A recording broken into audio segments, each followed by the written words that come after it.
Welcome, Xavier. How are you today? I'm doing great. How are you doing? I'm good, thank you. We're so glad to have you with us and have Iowa State here in the Fiesta Bowl. We'll go ahead and open it up for questions. Let's start with Jonathan Schaefer from WOI.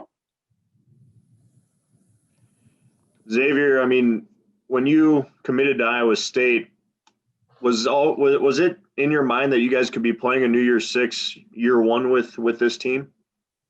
To be honest with you, it probably wasn't. To be honest, I probably wasn't even thinking that far ahead, if I had to be totally honest with you. But it's great that it's happening. It's just to be my first year a part of this team, and we're already going to the Fiesta Bowl, New Year's Six bowl game.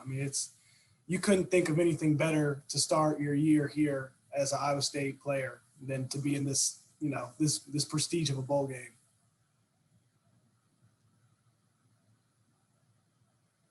Let's go to Ben Visser.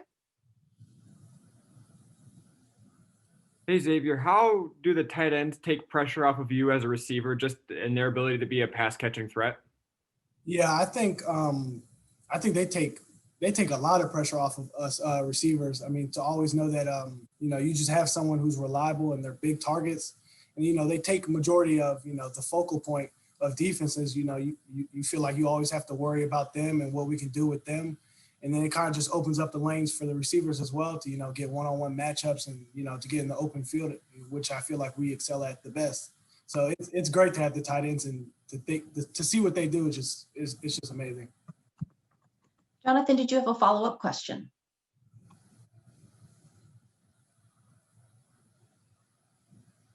Yeah, I was going to just say, Xavier, when you look at playing in this prestigious of a bowl, what's it like knowing you're going against a name brand in college football too, in Oregon, a Ducks program that's been on national stage year after year? It's great. It's great. I'm looking forward to the matchup. I'm looking forward to playing them, to just elevate, Iowa State's brand as well. I think, we want to try to get there to Oregon, and, to get to those name brand teams, you have to beat them. So I think we're just all looking forward to it. Let's go to Michael Swain. Hey, Xavier, I'm curious, down the road, if someone were to ask you about your first season with Iowa State, say 30 years down the road, and you can only tell one story, what story would you tell that person about your first season here? One story. That's a very interesting question. The one story I'd probably tell them is the first game of the year, honestly. I tell them about when we faced ULL. How to the outsiders, it looked, like we weren't going to be the same team or compared to any Iowa State team before. And I just tell them that, we did the unbelievable, and, we turned a lot of heads, and now, we're at the biggest stage of Iowa State University in general, really. So that's probably the one story I tell is the first game. We have a question from Matthew Bellinson.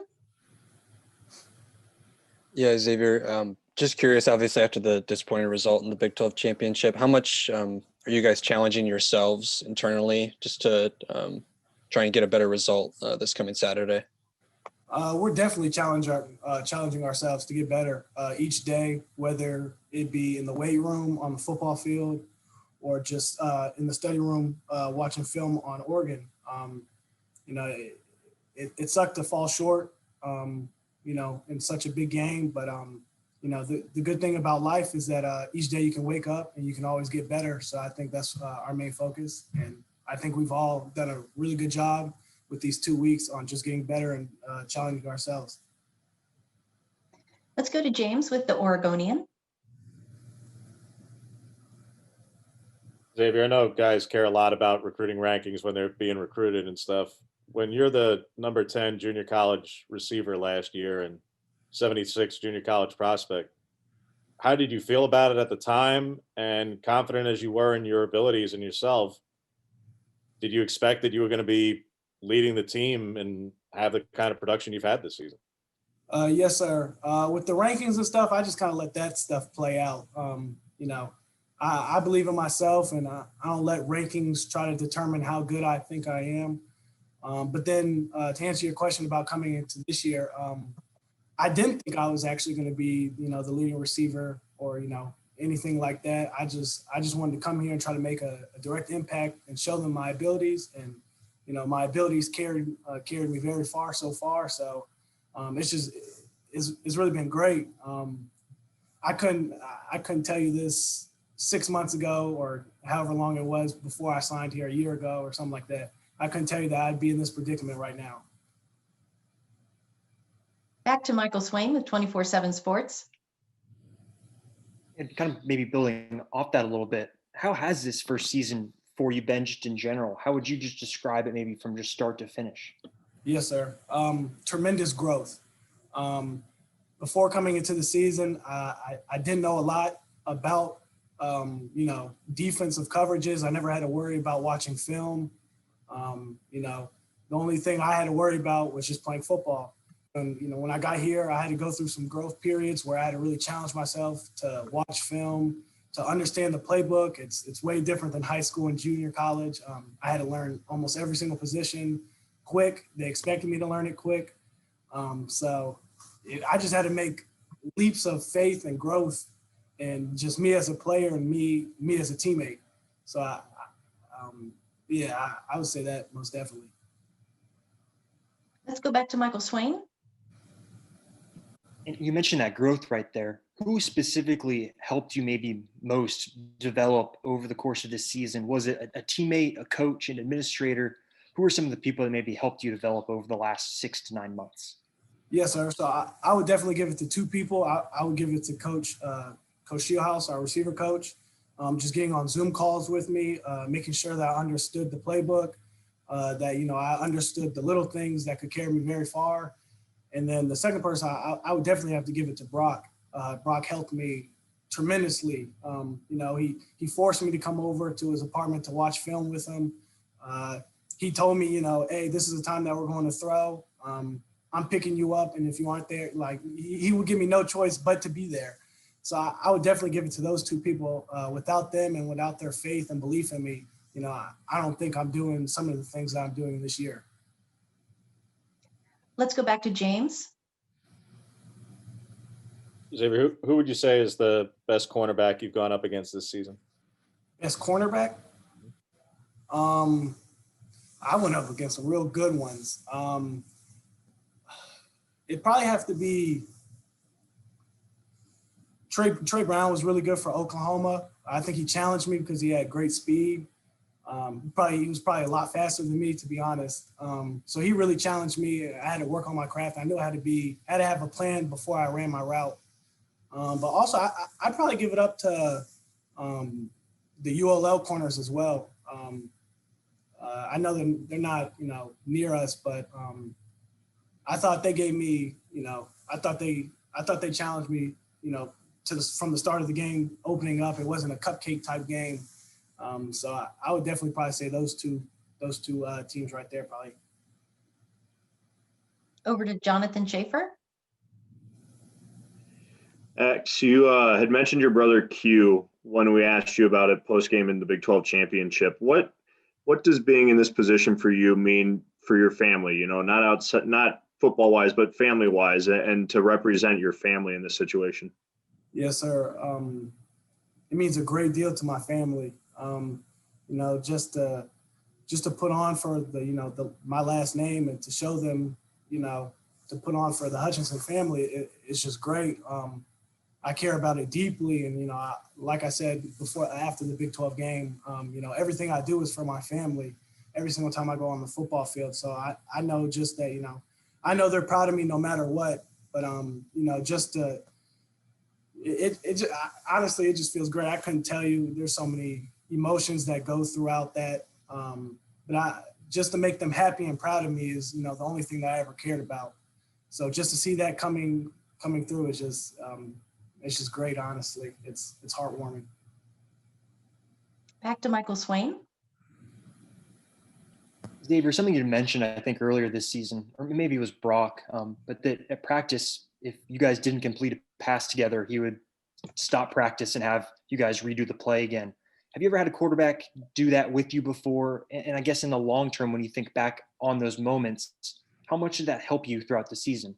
Yes, sir. Well, first, I don't think I've had a quarterback do that with me who's just so turning on the small things like Brock is. But then looking back to it, I think it definitely helped us. I just think it built like character and faith and belief within all of us that, you may not get the first one, but he's going to come back to you again and again and again. And he's going to keep trusting you. So I think that just built that right there. And I think that was like the core of how we played together, just like on the set of belief. So I think that definitely helped us in the long run. And as you guys can see now, it's most definitely been helping us throughout the season. Let's go back to James with the Oregonian. Xavier, just so much you've watched on film from Oregon's corners, I imagine you're probably going to draw zero a whole lot in two. What have you seen from those two, and what makes zero in particular? Since I don't think I'm giving anything away. Best receiver against best corner. I think it's a pretty good idea that you'll probably match up with him. What makes him so effective? I think Zero is really good. His experience, I think he's been there for 4 years now, I think. I don't know if I'm correct, but he's been there for a long time. So he's seen a lot of great receivers. So I think his experience is definitely going to be something that, you have to put into effect with the matchup, I guess you would say. But he's real fast. So he knows how to play. And then two super athletic from what we've seen so far. Dude can run. I'm pretty sure he's a little bit younger and experience-wise, but he still deals with he plays the corner position great. So I mean, it's going to be really interesting to see how we go against them, and I just can't wait. Let's go to Ben Visser with the Cedar Rapids Gazette. Hey, Xavier, going back to that one story you tell from the season, you brought up the Louisiana game and how you guys were able to bounce back from that. As a new guy in the program, what was that like for you? Was there a sense of, well, are we actually going to be able to bounce back from this? What was it like for you as a new guy? It was great as a new guy. I believe that we were going to bounce back just because, our senior class, our coaching staff, there was never like a fear of not being able to bounce back. It was just when we would bounce back. So I don't think, as a new guy, it was just great to see that and to learn that.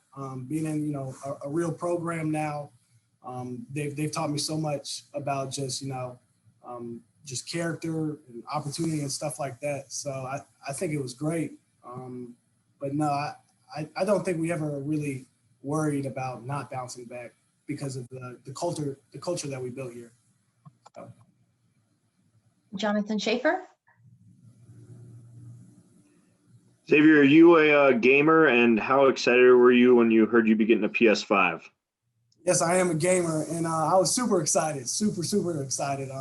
I know those things aren't easy to come by right now, so to just be able to have the opportunity to get it's great. So, what games do you normally navigate towards? Are you a Call of Duty guy? Are you a Madden guy? What are you?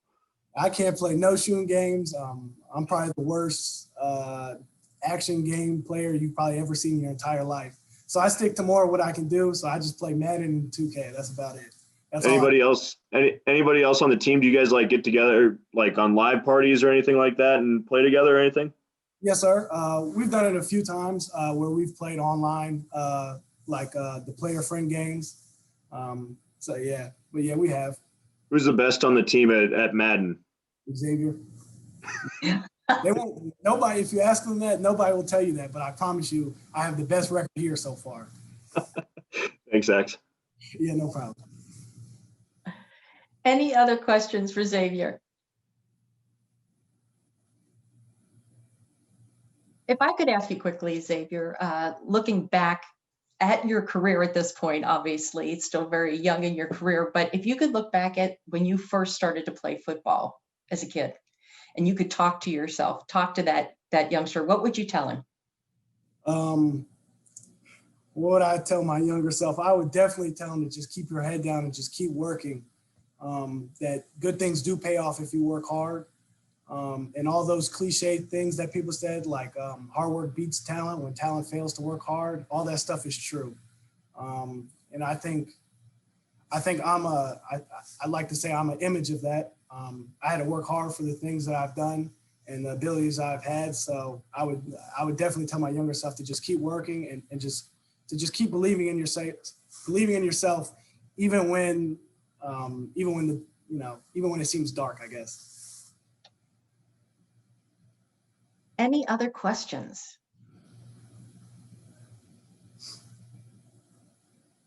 All right, well, that will conclude our interview with Xavier. Thank you again so much for your time and good luck on Saturday. Thank you, guys.